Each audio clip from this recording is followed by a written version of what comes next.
अस्सलाम वालेकुम नाज़रीन, मैं इस वक्त पंजाब असम्बली की पुरानी इमारत के साथ पीछे आपको सरदार जोगिंद्रा सिंह जो वज़ीर ज़राअत थे, जिन्होंने 17 नवंबर 1935 को इस इमारत का इफ्तिताह किया था, इसका संग बुनियाद रखा था। आज इस इमारत की ज़रूरत इसलिए महसूस हुई है कि आज पंजाब असम्बली ने एक करारदाद की मंजूरी दी है इत्तेफाक के राय से, जिसमें हुकूमत और अपोजिशन के तमाम अरकान एक साथ थे, एक ज़बान थे, और वो करारदाद मंजूर की गई है सुप्रीम कोर्ट के उस फ़ैसले की तौसीक़ के लिए, उस फ़ैसले की तहसीन के लिए जिसमें ज़ुल्फ़िकार अली भुट्टो की फांसी को अदालती कत्ल करार देने के फ़ैसले की तायद की गई है और कहा गया है कि ये सियासी कत्ल था अदालती ज़राए से, और इसके पीछे उस वक्त के फ़ौजी जनरल और फ़ौजी सदर एक आमर ज़ियाउल हक़। सवाल ये है कि अब जबकि असम्बली की नई इमारत बन चुकी है तो मैं इस इमारत के सामने क्यों खड़ा? जी हाँ, उसकी एक बुनियादी वजह यह है कि आज मुझे जो सबसे ज़्यादा याद आ रहे हैं करारदाद के हवाले से, जालों के हवाले से, पीपल्स पार्टी के हवाले से, सियासी कारकुनों की, सियासी रहनुमाओं की वफ़ादारियाँ तब्दील करने के हवाले से, सियासी जमातों के नज़रियात की तब्दीली के हवाले से, तो मुझे इस वक्त पाकिस्तान पीपल्स पार्टी के एक खालिस जाले फ़ज़ल हुसैन राई याद आ रहे हैं। फ़ज़ल हुसैन राई वो शख्सियत हैं, वो शख्सियत जिन्होंने इसी असम्बली में एक बावर्दी सदर को, एक फ़ौजी सदर को, एक डिक्टेटर को तकरीर करने के मौके पर इंटरप्ट किया और एक जमहूरी किरदार अदा किया, एक सियासी वर्कर का किरदार अदा किया। वो बहुत याद आए। उन्होंने इंटरप्ट किया कि यहाँ एक आमर को इस जमहूरी ऐवान में स्पीच का कोई हक़ नहीं है। आज ज़ुल्फ़िकार अली भुट्टो की फांसी को अदालती कत्ल करार दिए जाने पर जो सुप्रीम कोर्ट का फ़ैसला है, उस पर एक करारदाद पेश की गई और उसने इत्तेफाक के राय से मंजूर की। ये करारदाद किसने पेश की? ये करारदाद किसने इंडोर्स की? ज़रा गौर कीजिए कि ये करारदाद पेश की साबिक़ वज़ीर आज़म मखदूम यूसुफ़ ज़ा गिलानी के साहबज़ादे सैयद अली हैदर गिलानी ने।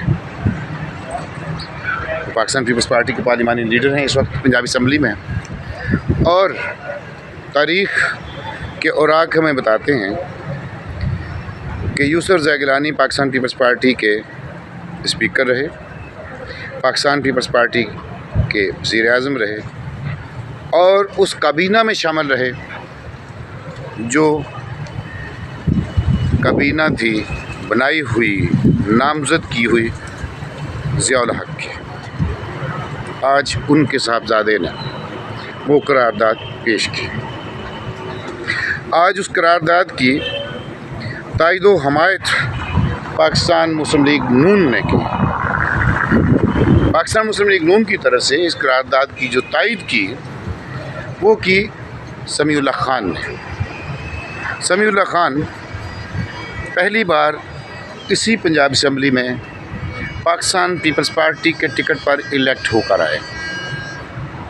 आज वो पाकिस्तान मुस्लिम लीग नून में है। इस करारदाद की हमायत की स्पीकर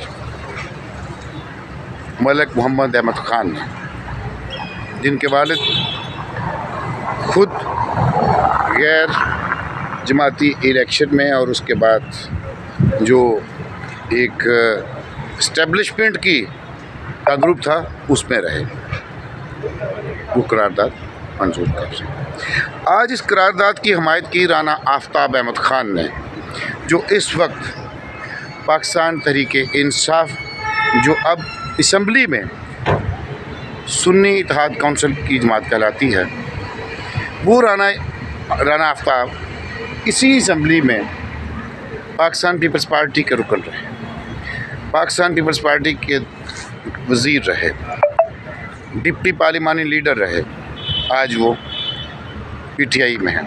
ये है सियासत का चलन।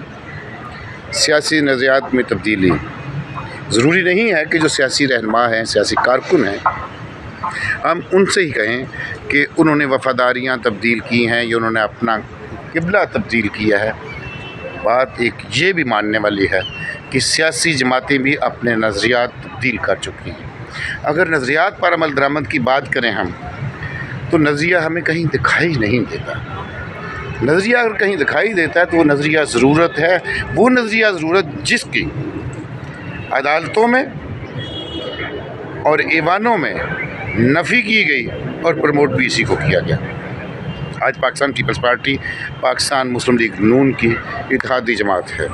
वो पाकिस्तान मुस्लिम लीग नून जिसने जन्म लिया ज़िया-उल हक की सोच से, आज वो अपना नैरेटिव चेंज कर चुकी है। ये वो नैरेटिव है जो हमें नज़र आता है। अंदर से कौन क्या है हम कुछ नहीं कह सकते। आज पाकिस्तान तहरीक इंसाफ अपना नैरेटिव चेंज कर चुकी है।